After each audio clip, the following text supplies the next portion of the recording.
और जो वर्ड हम सुनने जा रहे हैं, बाइबल कहती कि वचन में वही ताकत है जो यीशु मसीह की सांसों में थी। और बाइबल कहती है आदम को उसकी सांस के द्वारा रचा गया था। आदम को मिट्टी से बनाया गया और लिखा आदम परमेश्वर की सांस के द्वारा वो रचा गया। सांस जब आदम के अंदर गई तो लिखा आदम जीवता प्राणी बन गया।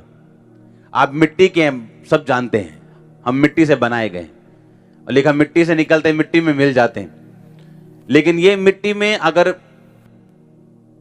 सेम वचन जो आप पढ़ने और सुनने जा रहे हो, बाइबल कहती ये वचन वही सांस पाया हुआ वचन है जो सांस आदम के अंदर फूंकी गई थी। इसीलिए आप नोटिस करते हो कि जब लोग चर्च में आते, लोग कहते क्या हो जाता है चर्च में जाके, क्या है चर्च में, क्या हो जाएगा चर्च में जाऊंगा मैं तो। उन्हें ये मालूम नहीं कि चर्च एक धर्म स्थान नहीं, एक ऐसा स्थान नहीं जहां आप, क्योंकि आप बॉर्न क्रिश्चियन है तो आप जाएंगे क्योंकि एक रिलीजियस प्लेस है। चर्च एक ऐसा स्थान है जहां वही सांस पाया हुआ वचन आप पवित्र आत्मा के द्वारा सुनते हो और कोई भी चीज फिर मुर्दा नहीं रहती। इसीलिए आप जब टेस्टिमनी सुनते हैं लोगों की कि मैं अपने कैरियर में ब्लेस हुआ हूं, मैं अपने हीलिंग में ब्लेस हुआ हूं, मैं फाइनेंस में ब्लेस हुआ हूं, मैं अपने नशे में नहीं छोड़े हैं, क्योंकि हर वो चीज जो मुर्दा है, बाइबल कहती है कि जितने मृतक, जितने मरे हुए यीशु मसीह के वचनों को सुनेंगे वो जी उठेंगे।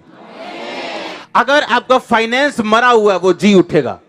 अगर आपका शरीर अंग मरे हुए हैं वो जी उठेंगे। अगर आपकी रिलेशनशिप्स मरी हुई हैं, घर में कोई एक दूसरे की सुनता नहीं, वो जी उठेगा। बाइबल ऐसा कहती है। और इसीलिए मैंने कहा ये एक वो रिलीजियस प्लेस नहीं है जहां आप 1 घंटा आके सिर्फ अपनी हाजिरी लगा के चले जाओगे। ये जीवित परमेश्वर का स्थान है जहां जीवित परमेश्वर का आत्मा बात करता है, जहां उसके अलग अलग अंग खड़े हैं काम करने के लिए। मैं अलग हूं, क्वायर अलग है, वॉलंटियर्स अलग हैं, आप अलग हैं, लेकिन एक ही आत्मा है जो हमें दिया गया और पिलाया गया। और बाइबल कहती है जब हम ये वर्ड सुनते तो हम सेम नहीं रहते। लोग बोलते क्या होता है चर्च में, आप धर्म परिवर्तन करते हैं क्या? क्योंकि जब वर्ड आप सांस, यीशु मसीह ने सांस फूके इसमें, जो आप में फूके थे और आप जीवित हो गए थे, लिखा वो सेम वर्ड, वो सेम सांस, वो सेम सांस इन वचनों में, सेम, कम नहीं।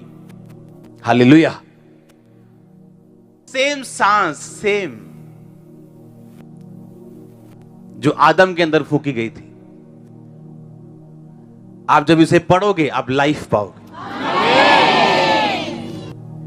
मैं आपको दावा करता हूं कोई ऐसी चीज आपकी लाइफ में मुर्दा नहीं रह सकती अगर ये वचन आपकी लाइफ में हो। वो कुछ भी क्यों ना हो, वो परिवार हो, वो फाइनेंस हो, वो शरीर हो, वो एनीथिंग। आमीन। और इसीलिए जब आप ये वर्ड पढ़ते हैं आपको हमेशा एक अजीब सी शांति अपने अंदर जाती महसूस होती है। और जब आप ये सुनते हैं आपको कुछ ऐसा लगता है कि कोई मिस्त्री आत्मिक मेरे आत्मिक घर को बना रहे हैं।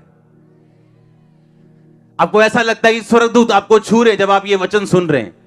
आपको ऐसा लगता है परमेश्वर के ईश्वरीय प्लान के नीचे आ रहे हो और परमेश्वर आपके कानों में बात कर रहा है और आपको उठाने की वो तैयारी कर रहा है, अपना प्लान आपके कानों में डाल रहा है, जिस तरह अब हो रहा है आपकी लाइफ में। आप जैसे इस पंडाल के अंदर आपने एंटर किया है, आप सेम वापस नहीं जा रहे हो। और अगली टेस्टिमनी मैं आपकी सुनूंगा यीशु मसीह के नाम में। आप समझ रहे हैं मेरी बात को? ये वर्ड इंपॉर्टेंट, इतना इंपॉर्टेंट है। उसने कहा मैंने अपने नाम से अधिक महत्व अपने वर्ड को, अपने वचन को दिया।